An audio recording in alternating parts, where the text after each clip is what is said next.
नाम का एक गांव था जहां एक बूढ़ी औरत सावित्री अपने बेटे मोहन के साथ रहती थी। मोहन मजदूरी करके अपना घर खर्च चलाता था। मोहन अब जवान हो गया था, इसलिए सावित्री ने उसकी शादी करने का विचार किया।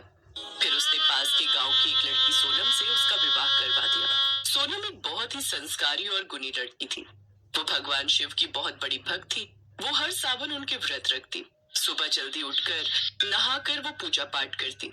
ऐसे ही समय बीता और अब सावन का महीना शुरू हो गया। कल से तो सावन है। कल सुबह जल्दी उठकर महादेव के मंदिर जाकर उनको जल अर्पित करूंगी और उनकी पूजा करूंगी। इस बारे में जाकर उसने अपनी सास से बात की।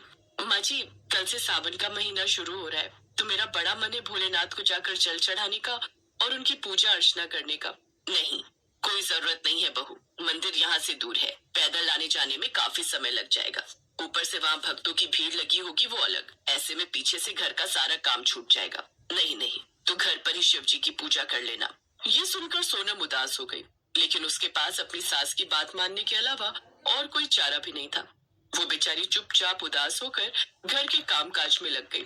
अगले दिन जब वो नहाकर कुएं से पानी लेने जा रही थी, तभी उसे गांव की कुछ लड़कियां हाथ में पूजा की थाली और लोटा लेकर मंदिर की ओर जाती हुई दिखी। उसने उनको रोककर पूछा, बहन तुम कहाँ जा रही हो? अरे ये भी कोई पूछने की बात है। अब हाथ में लोटा और पूजा की थाली है तो जाहिर सी बात है ना, मंदिर ही जा रही होंगी। ये बात सुनकर सोनम थोड़ी उदास हो गई। क्या हुआ, आप उदास क्यों हो गई? भगवान शिव मेरे आराध्य देव हैं, लेकिन मेरी सास मुझे मंदिर में उनकी पूजा के लिए नहीं जाने देती। सोनम का उदास चेहरा देख उन लड़कियों ने कहा, आप चिंता मत कीजिए, ऐसा कीजिए आप हर रोज इसी समय पानी लेने कुएं पर आ जाया कीजिए और फिर हमारे साथ मंदिर में पूजा करने चल पड़ा करो। लेकिन अगर मैं घर से पूजा की थाली लाऊंगी तो माँ जी समझ जाएंगी कि मैं मंदिर जा रही हूँ। तभी दूसरी लड़की ने कहा, ओहो, तो ऐसी बात है, कोई बात नहीं, इसका भी हल है हमारे पास। एक काम कर सकते हैं, आप हर रोज हमारी पूजा की थाली से भोलेनाथ की पूजा कर देना। ये सुनकर सोनम बहुत खुश हुई। अब वो हर रोज उसी समय पानी लेने के बहाने घर से निकलती और उन लड़कियों के साथ मंदिर जाकर शिव जी को जल से सींचती और भक्ति भाव से भगवान शिव की पूजा आरती करती। ऐसे वो अब हर रोज करने लगी। वो उन लड़कियों की थाली से ही भोलेनाथ को धूप दिया फल फूल चढ़ाती और उनकी पूजा करती। ऐसे ही समय बीता और सावन की शिवरात्रि का दिन आ जाता है। उस दिन सोनम ने उपवास रखा। आज वो फिर मंदिर आई, लेकिन उस दिन उसने सोचा, मैंने हर रोज उन लड़कियों की पूजा सामग्री से ही भोलेनाथ की पूजा की है, लेकिन आज तो सावन मास की शिवरात्रि है। आज के दिन तो भोलेनाथ को मुझे कुछ अपना अर्पण करना चाहिए। ऐसा सोचकर सोनम ने अपने नाक की लौंग निकाली और उस भोलेनाथ पर अर्पित कर दिया। हे भोलेनाथ, मुझे क्षमा करना, इसके अलावा मेरे पास कुछ नहीं है तुम्हें अर्पण करने को। भोलेनाथ की पूजा करके सोनम पानी लेकर घर लौट आई। अब वो अपनी सास से नजरें छुपाती हुई घूंघट से किसी तरह अपना चेहरा छुपाने लगी, लेकिन तभी सावित्री की नजर उस पर पड़ गई। अरे बहू, ये तुम्हारी नथ कहाँ गई? पता नहीं माँ जी, लगता है कहीं गिर गई। गिर गई? सोने की नथ गुम कर दी? तुम भी न बहू बड़ी लापरवाह हो। अच्छा बताओ मुझे, आज तुम कहाँ कहाँ गई थी? हम वहीं पर जाकर तुम्हारी नथ ढूंढ लेंगे। ये सुनकर सोनम थोड़ा घबरा गई और फिर कहने लगी, माँ जी सुबह जब कुएं पर पानी भरने गई थी तब तो मेरी नथ मेरी नाक में थी, लेकिन लगता है उपले थापते हुए वो कहीं गिर गई। हाँ तो चलो फिर हम वहीं जाकर देखते हैं। उन दोनों ने उस जगह पर जाकर देखा, लेकिन उन्हें कहीं भी नथ नहीं मिली। फिर सावित्री ने कहा, लगता है उपले के अंदर गिर गई होगी, चलो इन उपलों के अंदर देखते हैं। अब छोड़िए ना माँ जी, अब इतने सारे उपले तोड़कर देखोगी? हाँ तो क्या हुआ, अरे मुफ्त की थोड़ी ना आती है सोने की चीज। चल अब मेरे साथ इन सुखाए हुए उपलों में देख। सोनम के पास और कोई चारा नहीं था सिवाय अपनी सास की बात मानने का। वो भी अपनी सास का साथ देते हुए झूठ मूठ से उपलों में लौंग ढूंढने की कोशिश करती है। फिर उन दोनों ने उपले तोड़ने शुरू किए। जैसे ही उन दोनों ने एक एक उपला तोड़ा तो उन दोनों उपलों में से सोने की नथ निकली। ये देख दोनों सास बहू हैरान हो जाती है। भला ऐसा कैसे हो सकता है, नथ तो एक थी, फिर ये दो दो कैसे निकल गई? इस तरह उन्होंने कुछ और उपले तोड़े तो उनमें से भी सोने की नथ निकलना शुरू हो गई। ऐसा करते करते हर उपले में से सोने की नथ निकलने लगी। ये देख दोनों सास बहू हैरान रह गई। ऐसा कैसे हो सकता है, मुझे तो यकीन ही नहीं हो रहा। ये सब मेरे भोलेनाथ का चमत्कार है, उन्हीं की वजह से ये हुआ है।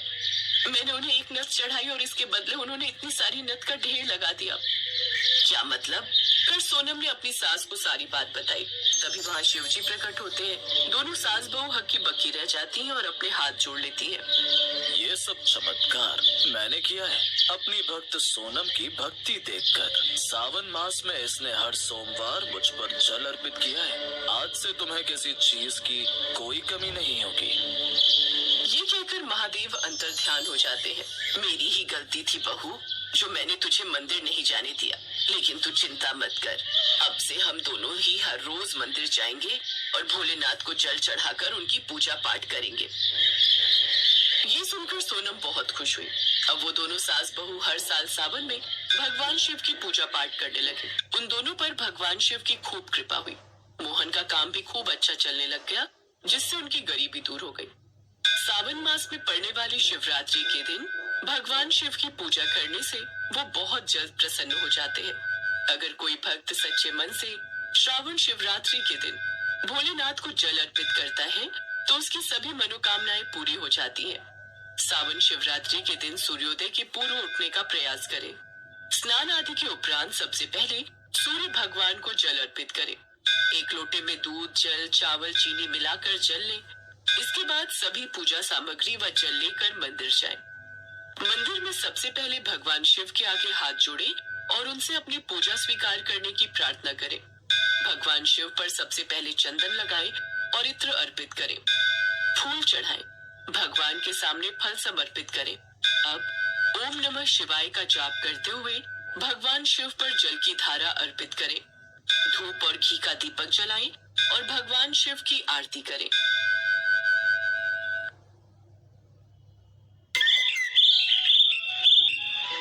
माँ पार्वती ने भगवान शिव से एक प्रश्न पूछा, जिसके बाद भोलेनाथ ने एक कथा सुनाई और अमर हो गया कबूतर का जोड़ा। उसी अमर कथा से जुड़ी है ये पौराणिक कथा। एक बार नारद मुनि कैलाश पर्वत पर भगवान शिव से मिलने पहुँचे। नारायण नारायण। प्रणाम माते। आइए देवर्षि नारद, कैसे आना हुआ? माते, मैं तो भगवान शिव और आपके दर्शन करने आया हूँ, पर महादेव कहीं दिखाई नहीं दे रहे। वे तो भ्रमण के लिए गए हैं, कुछ देर में लौटेंगे। देवर्षि नारद माँ पार्वती से वार्तालाप करने लगे। तभी उन्होंने माँ पार्वती से पूछा, माते, क्या आप अमर कथा के बारे में जानती हैं? अमर कथा? वो कौन सी कथा है? उसके बारे में तो मैं नहीं जानती। नारायण नारायण। माते, जब भगवान भोलेनाथ आएंगे तब आप उनसे इस बारे में पूछना। अच्छा माते, मैं चलता हूँ। नारायण नारायण। पार्वती माता सोच में पड़ गई कि ऐसी कौन सी कथा है जो स्वामी ने मुझसे नहीं कही। तभी भोलेनाथ कैलाश पर लौट आते हैं। माता पार्वती उनसे इस बारे में चर्चा करती हैं। प्रभु, आपने मुझे कभी अमर कथा के बारे में क्यों नहीं बताया? मुझे आज और अभी अमर कथा सुननी है। ठीक है देवी, मैं आपको आज अमर कथा सुनाऊंगा, परंतु उसके कुछ नियमों का पालन आपको करना पड़ेगा।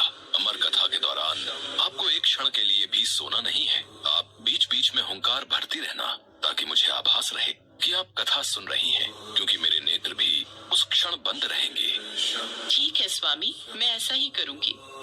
भगवान शंकर ने माता पार्वती से एकांत और गुप्त स्थान पर अमर कथा सुनने को कहा, जिससे कि अमर कथा कोई अन्य जीव न सुन पाए, क्योंकि जो कोई भी इस अमर कथा को सुन लेता है वो अमर हो जाता। इसके पश्चात शिव जी देवी पार्वती को अमर कथा कहने एक गुफा में ले गए। पुराणों में कहा जाता है शिव जी ने देवी पार्वती को अमरनाथ की गुफा में अपनी साधना की अमर कथा सुनाई थी, जिसे हम अमृतत्व कहते हैं। प्रचलित कथा के अनुसार भगवान भोलेनाथ ने अपनी सवारी नंदी को पहलगाम पर छोड़ दिया, जटाओं से चंद्रमा को चंदनवाड़ी में अलग कर दिया और गंगा जी को पंचतरणी में तथा कंठाभूषण सर्पों को शेषनाग पर छोड़ दिया। इस प्रकार इस पड़ाव का नाम शेषनाग पड़ा। अगला पड़ाव गणेश पड़ता है। इस स्थान पर भोलेनाथ ने अपने पुत्र गणेश को भी छोड़ दिया था, जिसको महागुणा का पर्वत भी कहा जाता है। पिस्सू घाटी में पिस्सू नामक कीड़े को भी त्याग दिया। इस प्रकार महादेव ने जीवनदायिनी पांचों तत्वों को भी अपने से अलग कर दिया।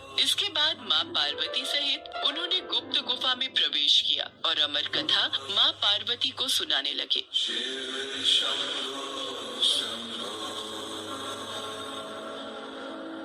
पर कथा सुनते सुनते देवी पार्वती को नींद आ गई और वो सो गई, जिसका शिव जी को पता नहीं चला। भगवान शिव अमर होने की कथा सुनाते रहे। उस समय 2 सफेद कबूतर शिव जी से कथा सुन रहे थे और बीच बीच में गूं गूं की आवाज निकाल रहे थे। शिव जी को लगा कि माता पार्वती कथा सुन रही हैं और बीच बीच में हुंकार भर रही हैं। इस तरह दोनों कबूतरों ने अमर होने की पूरी कथा सुन ली थी।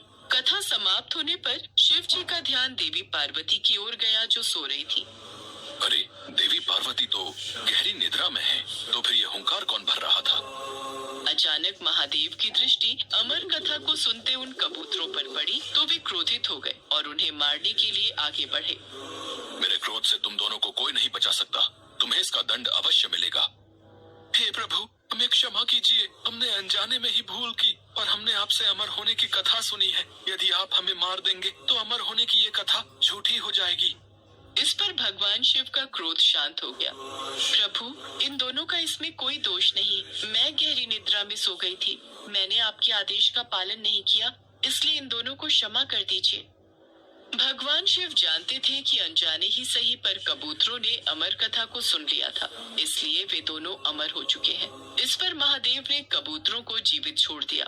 भगवान शिव के आशीर्वाद से वो कबूतर का जोड़ा अजर अमर हो गया। कहते हैं आज भी इन दोनों कबूतरों का दर्शन भक्तों को इस गुफा में प्राप्त होता है और तब से ये गुफा अमर कथा की साक्षी हो गई व इसका नाम अमरनाथ गुफा के नाम से प्रसिद्ध हो गया।